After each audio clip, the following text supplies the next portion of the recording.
रावलपिंडी में तकरीब से खिताब करते हुए चीफ जस्टिस साकिब निसार ने कहा, अस्पतालों में अद्वियात की किल्लत है, एक एक बिस्तर पर 3-3 मरीज पड़े हैं। चीफ जस्टिस ने कहा, उन्होंने निजाम सेहत में बेहतरी की जिम्मेदारी अपने कांधों पर उठाई। जो कुछ भी इक़दाम किए गए उन्हें जारी रहना चाहिए।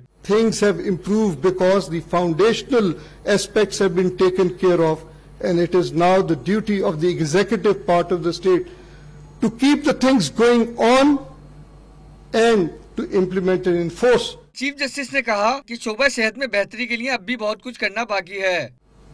Sir, we have to show our passion now.